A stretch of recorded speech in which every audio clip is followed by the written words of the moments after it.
Hey, it's really Kurt Thompson here. I got to make a quick tutorial on the sizzle pipe. So this is the sizzle pipe that you probably just got. And here's how I have mine. I just leave a spare mouthpiece in this one. Actually, this is a duplicate, pretty close to what I normally play. It's another Bob Reeves custom. And so I leave it here. And also when I do my rim buzzing, I just screw this off. So I can actually kill two birds with one stone. I'll do my lead pipe buzzing first and some of the harder variations on it. And I haven't made that tutorial yet. But then when I'm done, I just pop this off and I go to town on my rim buzzing. Okay. So now this is the more expensive way to go. I mean, what was this mouthpiece? I mean, he cut off a Neil Sanders. This is about a $300 configuration here.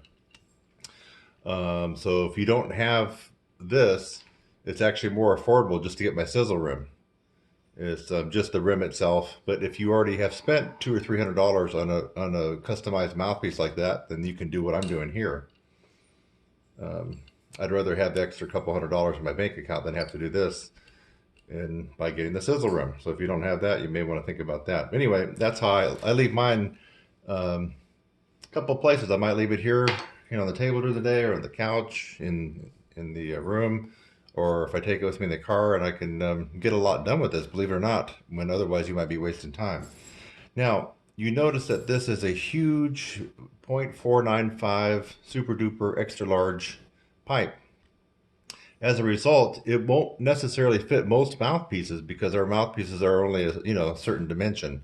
So that's why can you see the paper? Let me see if you're actually getting that. Yeah, get it up there. I put some paper in there just for the sizzle pipe. And you're probably gonna have to do the same thing. If you don't, well, this is a cornet mouthpiece, but I mean, if you don't, you get the idea. It's just gonna, let's see if I can get it over here where I can see what I'm doing. Yeah, it's just gonna wiggle around. Actually, maybe I better stand up and do this so I can make sure that you guys are seeing what's going on. Now, this is a cornet mouthpiece, so of course it's smaller than even your trumpet mouthpiece, but you get the idea, like that, okay? So, here's what you can do. In fact, I guess I'll just take my mouthpiece out, even though it's probably going to screw up the paper they already got there. Oh, no, it won't. There we go. See, look. So I got it exactly where I wanted it. I get the best buzz happening. Okay, so let's just pretend you got your normal mouthpiece. Could just be a Bach 3E. Hopefully you at least have that. And you go to put it in the lead pipe, the sizzle pipe, and look. See? And you can still buzz it.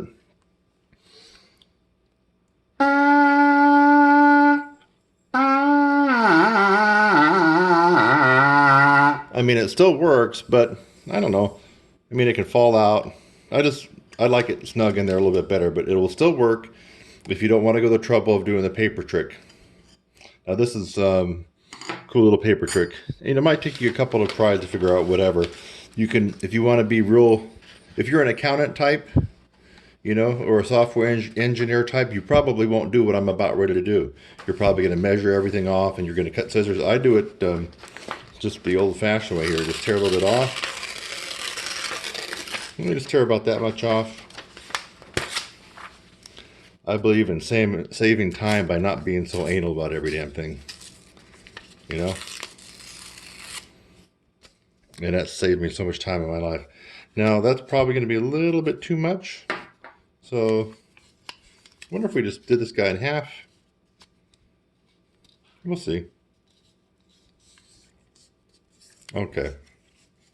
And I lick, or you can just get that a little bit wet so this will stick. And we'll go this direction. Now wrap around a little bit. About like this.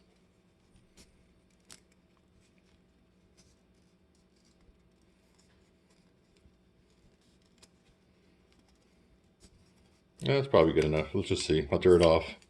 Like I said, you may have to make more than one attempt with this. And I'm going to lick it here just so it stays. You don't have to do this kind of detesting gross stuff that I'm doing. And let's just pop it in there. Right? Make sure you can see it. Is this going to be too big? Maybe too big. But let's see if we can just Squeeze in there. Yeah, it ends up working. See, now look. See, upside down. I wouldn't shake it because, of course, then it might fall off. But as long as I like it being snug in there. This is not going to affect anything here, this paper right here. You're still going to get a nice buzz.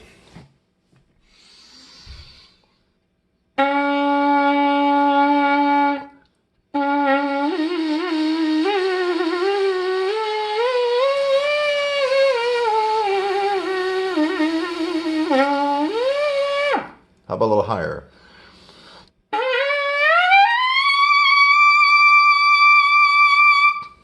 little higher?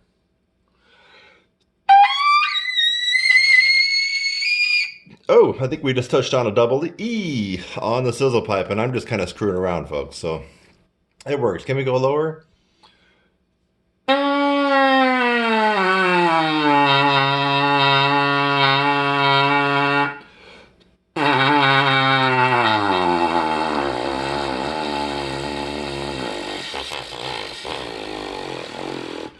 Come on, triple E.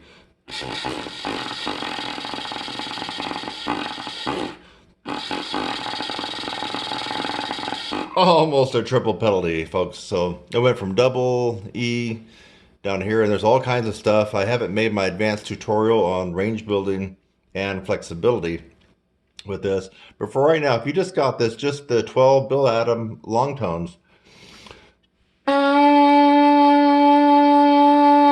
and holding those out as long as you can, I mean, trust me, that's going to do something right there. And just keep checking back at my site, and I will come out with the advanced range building and flexibility tutorial should you want to get involved in that. And that's going to be mainly for more advanced players. Maybe intermediate could probably handle it. But if you're a beginner child or a beginner adult, or if the horn's been sitting in the closet for 20 years and you just got it out, this advanced tutorial on this would not be the best for you. However, just doing the 12 warm-ups would be perfect for even a 5th grader, as I mentioned, or even if you just picked up the horn and dusted it off. This would be perfect for you. In fact, I think it's going to actually help you out. So anyway, I'm just telling you that just so that, you know, if you saw the advanced tutorial, that you didn't waste your money because it might be too difficult for you. But if you've been playing a good 5 or 6 years, whether you're a student or an adult, I would say that chances are likely that you'll get something out of this advanced tutorial I'm going to be putting up on the site pretty soon. So anyway, that's it. Then I guess you can remove this if it stays in there long enough. Let's just see if this, oh there, see? Is that in the picture? Yeah, you can kind of see what's going on. But if you don't want to keep screwing around with this, like if this didn't work, if you had a spare mouthpiece that you could just leave in the pipe, it makes it real handy. That way you don't have to screw around with this. You know, just set it somewhere, you know, like that. You know, I already mentioned your car, your bedroom, your nightstand, kitchen table, coffee table, garage if you wanted, outside. I mean, your office, you know, put in your office drawer, whatever. So it's just nice when the mouthpiece is there and you just pick it up and you can go to town. Folks, I'm really overjoyed with the lead pipe, the sizzle pipe. It's just, you know, I've been doing this for quite a while, more than a decade, and it's always been a pain in the ass to have to hold the entire horn up while I'm doing my lead pipe buzzing. You know, you do it for 20 minutes or a half an hour a day, and it just kind of, it gets old to have to hold this. And this is just so nice. It's light, and you can angle it anyway, wherever your head's at, whether you're laying down, which I tend to do it when I'm kind of reclining or laying down watching TV, or if you're standing or moving around. It really is worth its weight in brass. So I'm Kurt Thompson. Yeah, that's been me talking. And anyway, I wanted to make this because of my first round of sizzle pipes just went out, and I don't want people to be frustrated when they get it and their mouthpiece is a little too small. Now you know the trick. It works. Had fun with this, and look for the real in-depth tutorial coming out with all the things that you can do on this besides the warm-up to actually jumpstart your range and flexibility. And it does work. I've been doing it for quite some time. All right, over and out. I'll catch you in the next one. Bye-bye. I mean, bye-bye. Bye-bye. Bye-bye. There we go. Bye-bye.